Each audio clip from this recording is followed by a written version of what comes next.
Buenas noches, yo soy el diácono Santiago Rosado de la iglesia San Sebastián en San Agustín, Florida.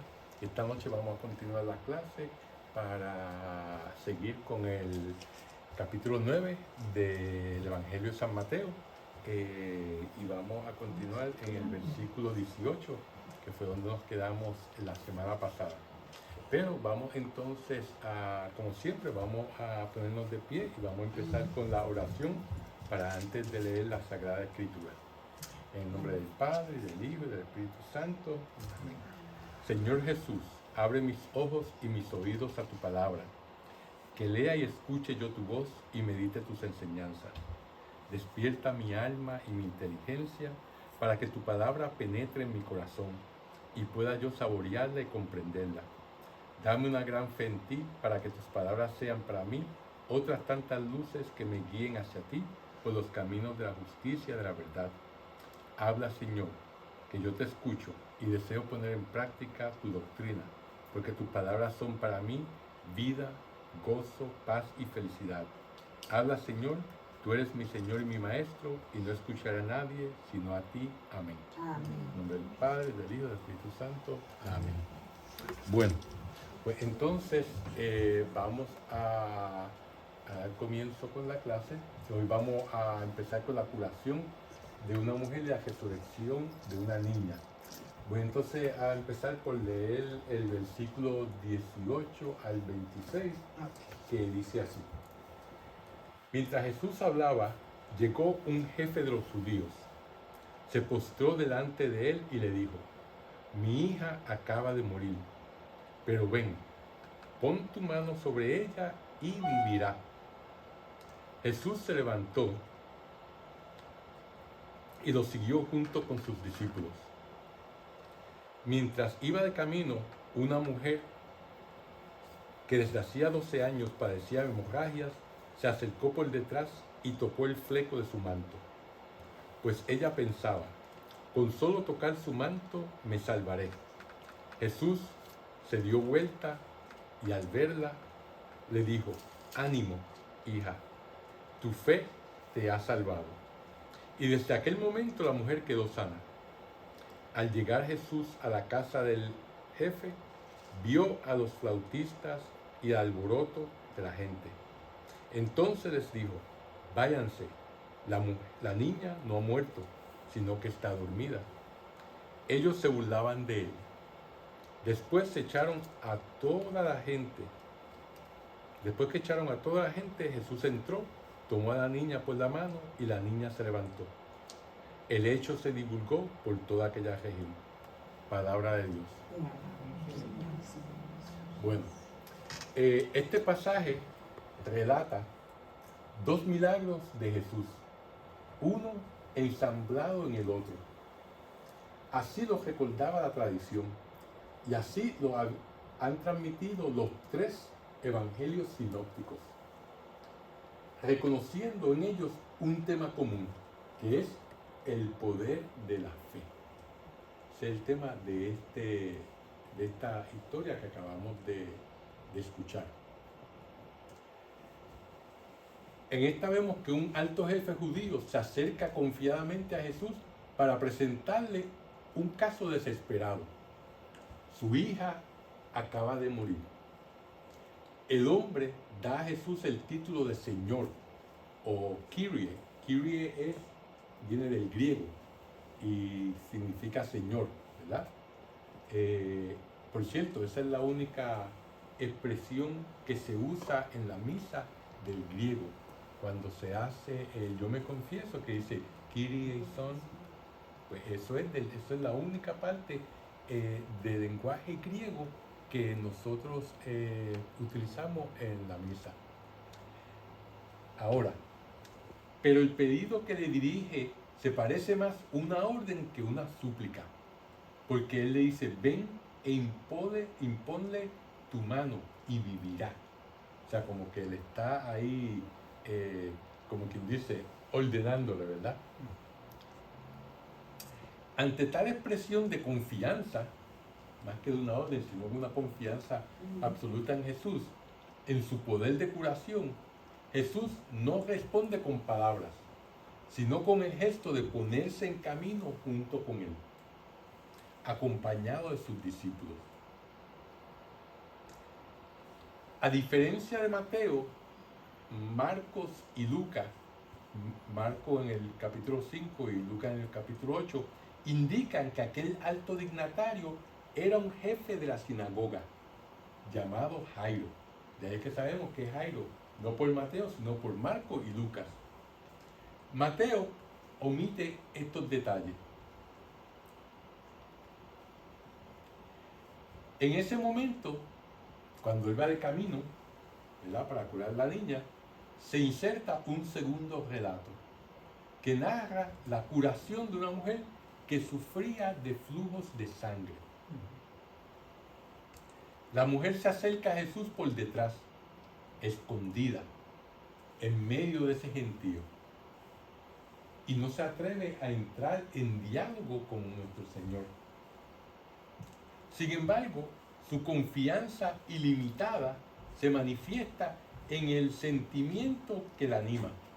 Ella se dice a sí misma: con solo tocar su manto quedaré curada, ¿verdad? Esa es la confianza que ella tiene en nuestro Señor Jesús. Y por cierto, este es un mural muy bonito que se encuentra en Israel, en el pueblo de Magdala, que han hecho se han encontrado los cimientos del pueblo de los tiempos de Jesús, y han hecho un hotel y unas salas de conferencia para que uno pueda ver, y ese mural es inmenso, es tan grande como tan largo como todo este cuarto donde estamos, ¿verdad? Y es bien impresionante, y solamente muestra en el momento en que ella toca el borde de las vestiduras de Jesús, ¿verdad? Tiene la iglesia. Y es muy realista. La actitud temerosa de la enferma y su acercamiento clandestino tenía su razón de ser, ¿verdad? El pudor le impedía hablar de su enfermedad delante de toda aquella gente, porque las hemorragias que padecía, además de ser humillante, la ponían en un estado de impureza legal. Y todo lo que entraba y todas las personas que entraban en contacto con ella se volvía impuro. Quiero leer este pasaje del libro de Levítico, en el Antiguo Testamento, que explica esta razón de la impureza de una mujer que tenga un flujo, ¿verdad?, de sangre. Dice en el versículo 25 al 27, dice: si una mujer tiene derrame de sangre durante muchos días, fuera del tiempo de sus reglas, y si éstas se prolongan, quedará impura durante todo este tiempo, como en los días del derrame menstrual. Toda cama que se acueste mientras dure su derrame será impura, como la cama en la que estuvo en tiempo de sus reglas. Y cualquier mueble sobre el que se siente quedará impuro igual. Quien los toque quedará impuro, deberá lavar sus vestidos y bañarse, y quedará impuro hasta la tarde. Palabra de Dios. Fíjense que esa impureza legal lo que hacía era que la persona no podía ir al templo. Estaba vedado, si estaba impuro, ir al templo. Por lo tanto, no solamente que tuviera en contacto con ella, sino que utilizara cualquier mueble en que ella se había sentado. Así que imagínense, esta mujer que tuvo por 12 años teniendo hemorragia, pues estaba básicamente aislada de la comunidad religiosa, ¿verdad? Porque no podía entrar en el templo, no podía ir a la sinagoga y sentarse, porque pues... Y entonces todo el que estaba en contacto con ella, pues tenía que entonces, como dice el pasaje levítico, bañarse y estar impuro hasta por la tarde. Por eso, trayendo a colación eso, vemos en la parábola del buen samaritano, cuando el sacerdote y el levita evitan pasar cerca del hombre que había sido robado y que lo habían maltratado y golpeado, y estaba sangrando, ¿verdad?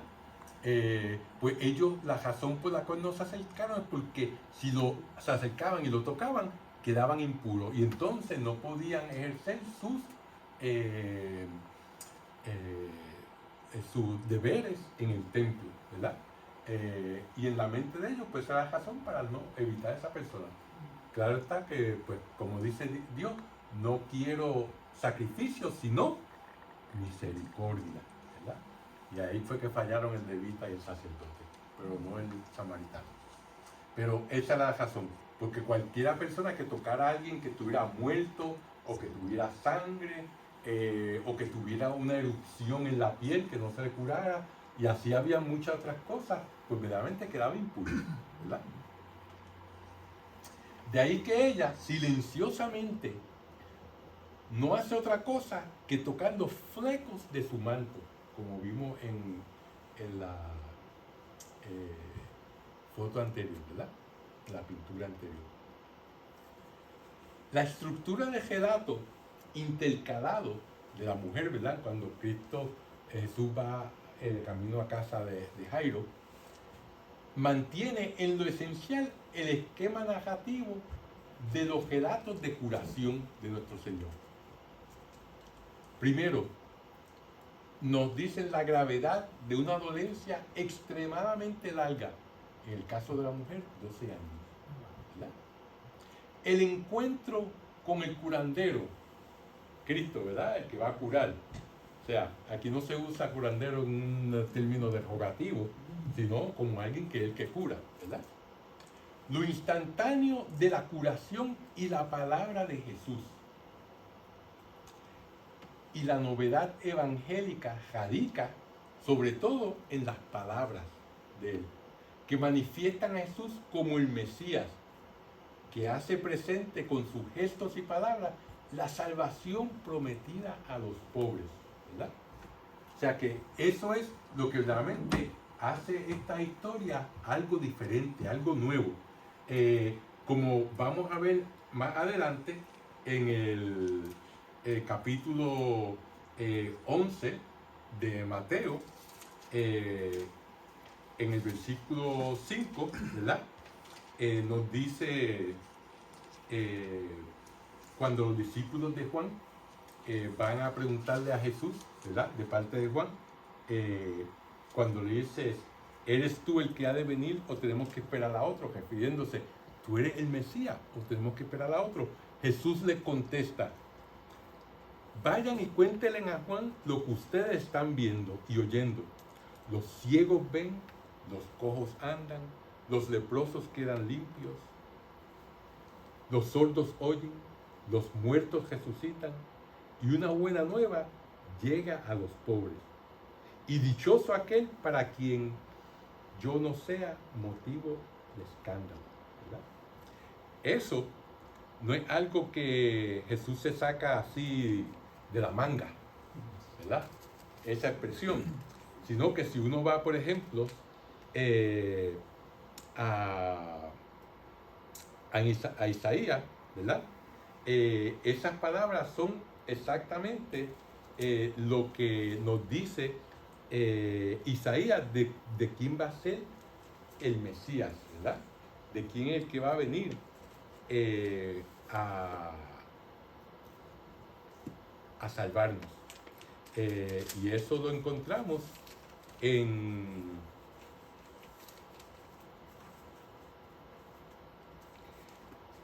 Isaías 42, ¿verdad? Es que encontramos ese pasaje que nos dice que Jesús, que el Mesías va a venir y y esos son los milagros que van a ocurrir, ¿verdad? Cuando Él venga. Todo lo que Él va a identificar. También vemos otra característica de la estructura de este relato es la sentencia final, ¿verdad? Cuando Jesús le dice a la mujer, tu fe te ha salvado, y hace ver a la mujer que el gesto físico de tocarle el manto no habría servido de nada sin la fe que la había impulsado a salir a su encuentro para poder tocarlo. O sea, no es el acto físico, es el acto espiritual, el acto de ella, de la fe que ella tenía en que con solo tocarle el borde del manto ya va a quedar curada, ¿verdad? O sea, que la fe es lo que hace posible el milagro, ¿verdad? Así como definitivamente cuando nosotros recibimos los sacramentos es lo mismo. No es echarle el agua al niño o sumergir a la persona en el agua lo que lo hace un hijo de Dios o una hija de Dios, sino es la fe, ¿verdad? Que tiene o la persona, si adulta, o el niño, los padres son los que tienen la fe, que bautizan ellos. Pues esa disposición, esa fe que se tiene, ¿verdad? Es lo que hace posible que entonces la gracia de Dios venga a través del canal que es el sacramento a convertir a esa criatura de Dios a un hijo o hija de Dios, ¿verdad? O sea que la fe en cada uno de los sacramentos es lo que lo hace posible. Porque uno no se da cuenta de ello, pero realmente todos los sacramentos son un milagro, ¿verdad? Porque es el poder de Dios que nos sana en la confesión, en la unción de los enfermos, el que nos da la fuerza para verdaderamente seguir en el caminar hacia Él, cuando nos da la gracia en los sacramentos de servicio, como es el sacramento del matrimonio, el de la orden sagrada, y así por el estilo, pues el bautismo cuando nos hace hijos de Dios, y la confirmación y la Eucaristía sobre todo es el milagro mayor donde el pan y el vino se convierten en el cuerpo y la sangre de Jesucristo, ¿verdad?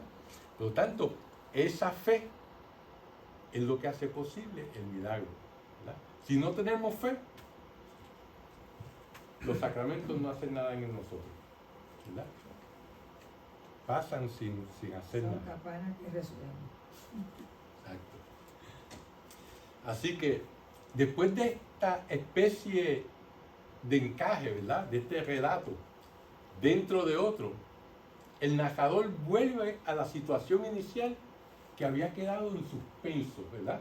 Cuando él iba caminando para ir a la casa de Jairo. De momento le pasó esto con esta mujer, ¿verdad? Que él sintió ese poder que salía de él, ¿verdad? Y ella se curó. Al hablar de la niña muerta, Jesús recurre a un eufemismo, ¿verdad? Un eufemismo es cuando uno quiere decir algo, pero lo dice de una manera más leve, ¿verdad? Con una metáfora, con algo que, ¿verdad? Que es diferente, ¿verdad? Pues, como en el caso de Lázaro, que vemos en el capítulo 11 de Juan, donde también se dirige a Lázaro como cuando sus discípulos le dicen, ¿por qué no vamos a llegar más tiempo? Y dicen, no, Lázaro está durmiendo. Como que dice, está durmiendo, no, fue que ya se murió, ¿verdad? Así mismo con la niña, él dice, no está muerta, sino que duerme, ¿verdad? Esta expresión de él hace causa que las personas que están allí con la niña que se mofen de él, ¿verdad? Y no solamente estaban los familiares, pero sino que estaban también las lloronas profesionales, ¿verdad? Porque en ese entonces, y todavía en mucha cultura hoy en día, hay personas que se dedican a, pues si el que se muere no tiene muchos familiares, o aunque tenga familiares, pues le pagan y ya van y lloran y se quejan y bendito, porque pues eso es algo que hace que se vea bien que la persona que murió pues era querida, ¿verdad? Y que la comunidad pues lo va a echar de menos, ¿verdad? Por eso pues son lloronas profesionales. Por lo tanto, toda esa gente que estaban ahí ya con la niña muerta, pues entonces se mofaron de Jesús, ¿verdad? Pero a pesar del escepticismo de estas personas, Jesús tomó de la mano a la niña y ella se levantó. Como en las otras ocasiones, Jesús actúa en nombre propio y por su propia autoridad, ¿verdad? Fíjense,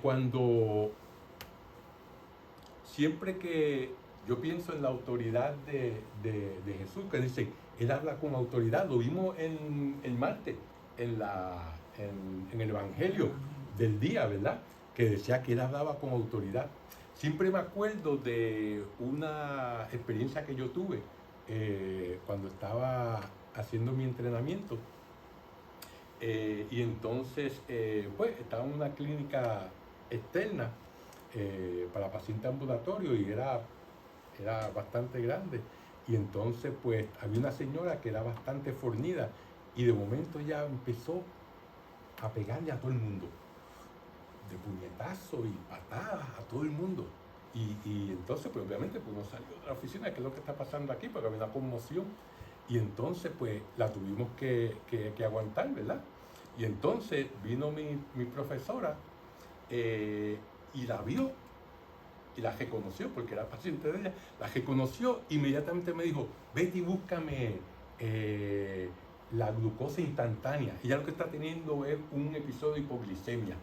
Pues yo inmediatamente fui y busqué, y eso se lo puse en la boca, eso se absorbió inmediatamente, y en unos cuantos minutos ya ella estaba lúcida y diciendo, ¿y qué es lo que está pasando? Porque todo el mundo no se acordaba, ¿verdad? Pero, ¿qué pasó? Mi profesora vino y con autoridad porque la conocía y autoridad porque tenía el conocimiento médico para tratar su condición. Pues asimismo Jesús, la autoridad viene ¿de quién? Del Padre, ¿verdad? De ahí es que viene esa autoridad. Y la autoridad viene del Padre, ¿por qué? Porque Jesús conoce al Padre. Y ese conocimiento que tiene del Padre es lo que hace que haya un amor entre ellos, ¿verdad?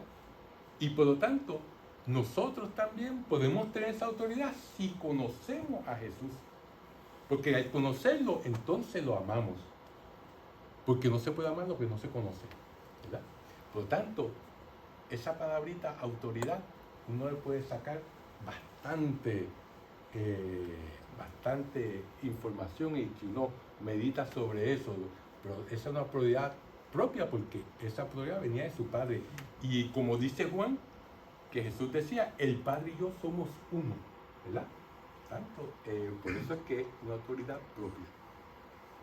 Bueno, estos dos milagros revelan un aspecto importante de la actitud pastoral de Jesús, ¿verdad? El dolor humano lo mueve a compasión, sin tener en cuenta la condición social de las personas. Uno es un dignatario, un jefe de la sinagoga, y la otra una mujer anónima, rechazada por la sociedad. ¿Por qué? Por la condición médica que tiene. O sea que Jesús vino para todo y tiene compasión y misericordia desde el hombre más millonario del mundo hasta una persona que no tiene dónde vivir, ¿verdad? Todos somos amados por Él, ¿verdad? Y Él está siempre dispuesto a ayudarnos, no importa cuál sea nuestra condición social, económica, de raza, cualquier diferencia, ¿verdad? Por lo tanto, eso es algo que es importante uno ver cómo esa actitud pastoral de Jesús no tiene límite. Por lo tanto, nosotros como sus seguidores también tenemos que tener esa misma actitud pastoral. En el relato de Marcos, de esta misma historia, la solicitud de Jesús por las necesidades materiales se pone particularmente de manifiesto de una manera conmovedora. ¿Por qué? Porque Marcos nos dice, en el último versículo, nos dice, después dijo que le dieran de comer a la niña. No solamente tomó cuidado de resucitarla, sino que está tomando cuidado también de su condición física, ¿verdad? Es verdad que no solamente de pan vive el hombre, pero el pan es necesario para... O sea que uno a sí mismo también, cuando uno lleva la palabra, también tiene que tomar en consideración cuáles son las necesidades físicas y materiales de las personas, ¿verdad? Porque como decía un pastor, decía que el evangelio se oye mejor cuando el estómago está lleno. ¿Verdad? Si alguien tiene hambre y tiene de esto, pues hay que tomar cuidado de las necesidades básicas para entonces poder tomar cuidado de las necesidades más elevadas, espirituales, ¿verdad? Nosotros somos una unidad. En ambos casos de estas dos historias, se trata de un itinerario que lleva de la enfermedad y de la muerte a Cristo, bajo el impulso de la fe. Sin fe, nada se puede, pero con fe todo es posible. La mujer había experimentado una enfermedad que la mantuvo humillada y marginada por 12 años. Y Jairo era un padre que no quiso darse por vencido ante la enfermedad de su hija. ¿Verdad? Ambos ejemplos de fe. Estos milagros muestran asimismo que la acción de Dios se extiende también al dominio de la vida corporal. O sea, que no solamente, como hemos visto en esto y en otro, no solamente Jesús toma cuidado del alma de las personas, sino también del cuerpo, como aquel tullido que le llevaron, que él dijo, tus pecados son perdonados, y inmediatamente los escribas y los fariseos pensaron, ¿qué se cree? Solamente Dios hizo, pues para que vean que levántate, coge tu camastro y vete, a que crean que tengo poder de perdonar los pecados, ¿verdad? La salvación que Jesús anuncia y realiza no separa el alma del cuerpo, es una salvación total, ¿verdad? Que nosotros somos una unidad de cuerpo y alma, ¿verdad? Y así mismo como ahora mismo todos tenemos cuerpo y alma, y una vez cuando pasemos de esta vida a la próxima, pues entonces el cuerpo se queda aquí, ¿verdad? El alma pues va o al cielo o al infierno o al purgatorio, pero entonces al final de los tiempos, entonces cuando venga Jesucristo, ¿qué va a hacer? Va a resucitar nuestros cuerpos y entonces va a volver el alma y el cuerpo unidos, ¿verdad? Y entonces ahí es que va a ser el juicio final. El juicio final va a ser el cuerpo glorificado que tengamos. Y ese cuerpo glorificado va a ir o al sótano o va al penthouse, a uno de los dos sitios, ¿verdad? Depende de que nosotros hayamos decidido hacer con nuestras vidas. Porque Dios no nos manda al infierno. Nosotros somos los que decidimos ir al infierno. Es nuestra decisión. De ahí la importancia que tiene el ministerio de Jesús, la curación de los enfermos, ¿verdad? Con eso llegamos, cubrimos esa sección, ¿verdad? Vamos entonces a leer ahora de los versículos 27 al 34, que dice así. Dice, al retirarse Jesús de ahí, lo siguieron dos ciegos. Claro que sí, después que lo vieron, ¿verdad? Lo que había hecho. Que gritaban, Hijo de David, ten compasión de nosotros. Cuando Jesús estuvo en casa, los ciegos se le acercaron. Y Jesús le preguntó, ¿creen que puedo hacer esto? Contestaron, sí, Señor. Entonces Jesús les tocó los ojos, diciendo, hágase así tal como han creído. Y sus ojos vieron.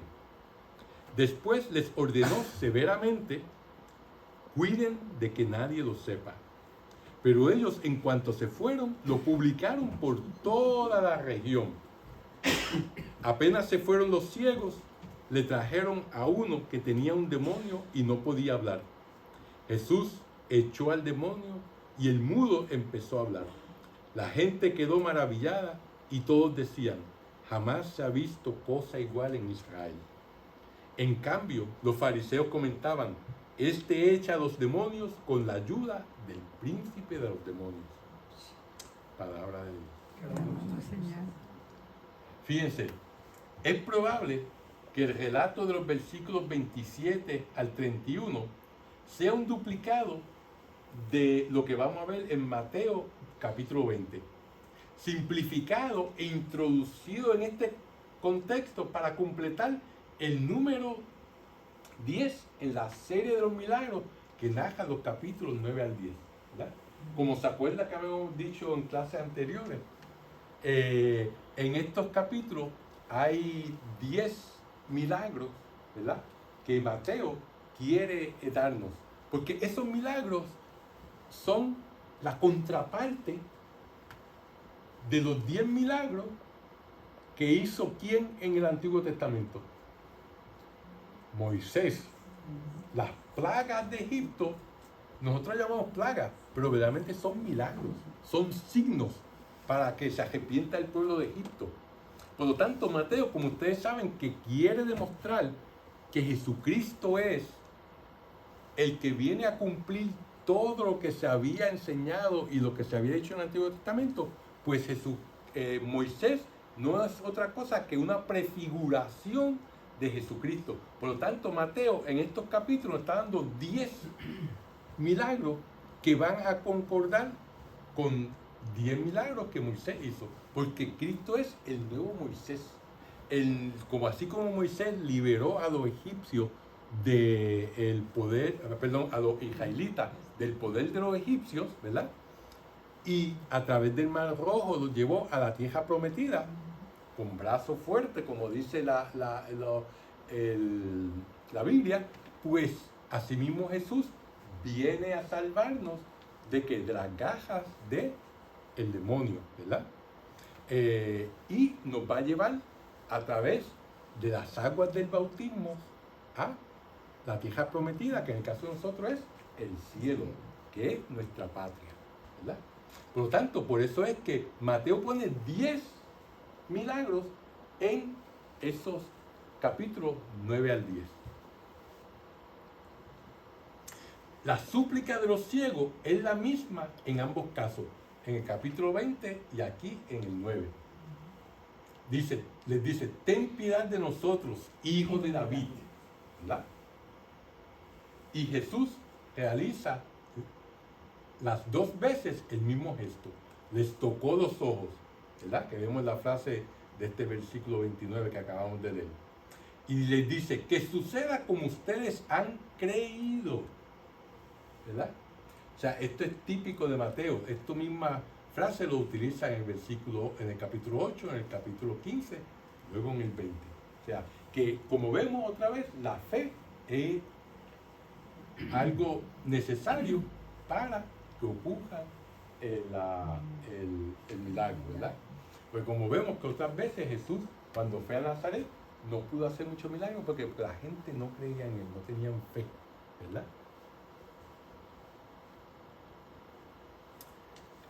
Vamos entonces a continuar con los versículos 35 al 38. Dice, Jesús recorría todas las ciudades y pueblos, enseñaba en las sinagogas, proclamaba la buena nueva del reino y curaba todas las dolencias y enfermedades. Al contemplar aquel gran gentío, Jesús sintió compasión porque estaban decaídos y desanimados, como ovejas sin pastor. Y dijo a sus discípulos, la cosecha es abundante, pero los trabajadores son pocos. Rueguen, pues, al dueño de la cosecha que envíe trabajadores a recoger su cosecha. Palabra de Dios. Fíjense, el gran ciclo de los 10 milagros concluye con una nota final. Es el sumario de este capítulo, de esta parte que empieza en el 9:35 al 38, que repite casi textualmente el del capítulo 4, versículo 23. ¿Verdad? Aquí la predicación y la curación de los enfermos están estrechamente unidas. Ambas son manifestaciones del reinado de Dios que se inicia con Jesús. La unidad de palabra y acción, característica del obrar salvífico de Dios en el Antiguo Testamento, se encuentra también en la obra redentora de Jesús, ¿verdad? Como hemos dicho anteriormente, nosotros los humanos decimos algo, pero eso no quiere decir que se cumpla, que se haga, ¿verdad? Por eso muchas veces decimos una cosa y hacemos otra, ¿verdad? Pero sin embargo, Dios es diferente. Lo que Dios dice, eso ocurre, ¿verdad? Por eso, como vemos en el Génesis, que Dios dice, hágase la luz, y ahí estuvo la luz, ¿verdad? Y así vemos cuando Dios dice cualquier cosa, eso ocurre o eso es creado, ¿verdad? Y así mismo, lo que dice Jesús ocurre, ¿verdad? O sea, la palabra de Él no es solamente una palabra que da en nuestro oído, da en los tímpanos, coge por los huesitos y llega al cerebro y uno la oye y mira lo que dijo. No, es una palabra que hace eso más. Hace, ¿verdad? Que es básicamente lo que pasa en los sacramentos, ¿verdad? ¿Cuál es la definición del sacramento? Es un símbolo eficaz, ¿verdad? Instituido por Cristo, que le fue dado a su iglesia, ¿verdad? Para nuestra salvación. Símbolo eficaz. Un símbolo usualmente nos dice, nos señala algo. La bandera nos señala que simboliza el país donde vivimos, ¿verdad? Uno va por la autopista y ve el signo que dice San Agustín, pues quiere decir que ya llegó a los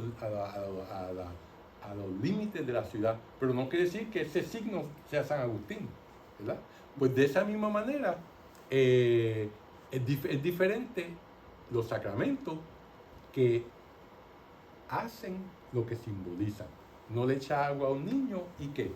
Y esa agua simboliza purificación, limpieza, pero lo está haciendo también, ¿verdad?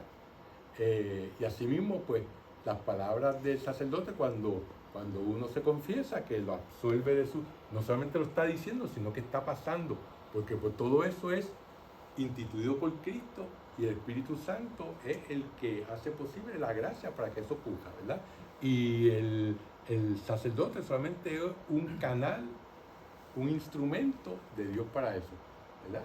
Pero la palabra que Cristo instituyó es acción también. O sea que no solamente pensemos que solamente pasó allá cuando Jesucristo estaba caminando por aquí en Israel en todo ese tiempo, sino que ocurre también hoy en día, ¿verdad? Que nosotros lo veamos, pues, o lo creamos, pues es diferente, ¿verdad? La correspondencia entre el capítulo 4 y 9 indica que los relatos de milagros se relacionan con el sermón de la montaña, ¿verdad? Y con el discurso de envío a hacer misión, que se encuentra en el capítulo 10, y el sermón de la montaña se encuentra en el capítulo 5, ¿verdad? Por lo tanto, esos son como marcos que utiliza Mateo en su evangelio. Así estos 5 capítulos, ¿verdad?, del 4 al 9, enmarcados por la repetición de la misma frase que vimos anteriormente, muestran el despliegue de la autoridad de Jesús por la palabra y la acción liberadora.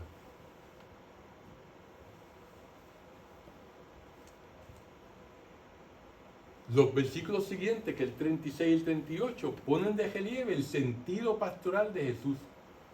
Después de hacer varios milagros para aliviar las enfermedades y dolencias del pueblo, Jesús ve a la multitud y siente compasión de ella, porque están como ovejas sin pastor. Y eso es algo que nos debe a nosotros preocupar y tocarnos.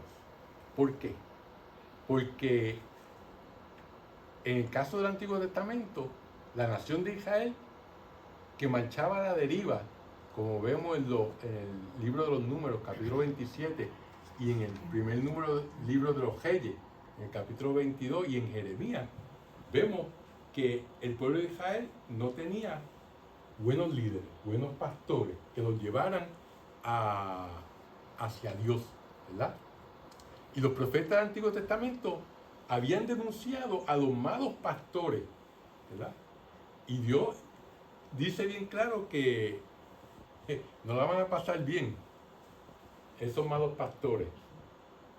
Pero fíjense, todos y cada uno de nosotros somos pastores. Cada uno de nosotros somos líderes de nuestra familia, de las personas en nuestros trabajos, ¿verdad?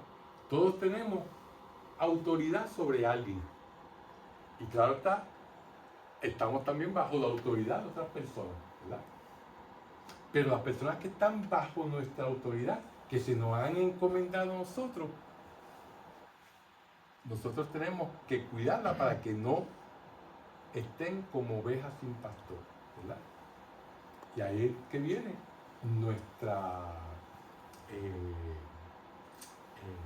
nuestro deber de enseñar, de llamar la atención con amor, ¿verdad? Pero llamar la atención, no dejar pasar las cosas, ¿verdad?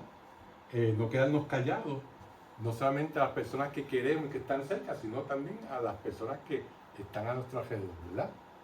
De una manera con amor, compasión, pero firmeza a la misma vez, ¿verdad? A continuación, Jesús revela a sus discípulos su proyecto mesiánico y lo asocia a su misión. El reinado de Dios ha llegado a un punto crítico que requiere una mano de obra urgente, como el caso de una cosecha extraordinariamente abundante. La mies es mucha, pero los trabajadores pocos. Y no se está refiriendo a los curas, nada más, se está refiriendo a todos nosotros, que los laicos también son parte de que se requiere que ayuden en la cosecha, ¿verdad? Pues todos somos sacerdotes por nuestro bautismo, ¿verdad? Y el padre es sacerdote ministerial, ¿verdad? Tiene un ministerio, pero todos nosotros somos sacerdotes. Por tanto, ¿qué es un sacerdote? El sacerdote es una persona que es el puente entre el ser humano y Dios. Es el que debe de llevar a su compañero, a todas las personas, a Dios. Por eso es que pues, el sacerdote pues, tiene el poder de dar los sacramentos, él predica y todo eso, porque eso es parte de su ministerio sacerdotal. Pero que nosotros también estamos llamados a eso, por nuestro bautismo. ¿Alguna pregunta hasta aquí? La vamos a contestar después que acabamos la clase. Vamos entonces a terminar con nuestra oración de siempre. Vamos a ponernos en la presencia de Dios y vamos a pedirle a su Madre Santísima que interceda por nosotros ante su Hijo, porque todo lo que ella le pide, Él siempre se lo concede, ¿verdad? Así que vamos a utilizar las mismas palabras que ella utilizó. Dios te salve María, llena eres de gracia, Señor es contigo, bendita tú eres entre todas las mujeres, y bendito es el fruto de tu vientre Jesús. Santa María, Madre de Dios, ruega por nosotros pecadores, ahora y en la hora de nuestra muerte. Amén. Gloria al Padre, al Hijo y al Espíritu Santo. Como era en el principio, ahora y siempre, por los siglos de los siglos. Amén. Señor los bendiga, Amén. Nos vemos la semana que viene. En nombre del Padre, del Hijo y del Espíritu Santo. Amén.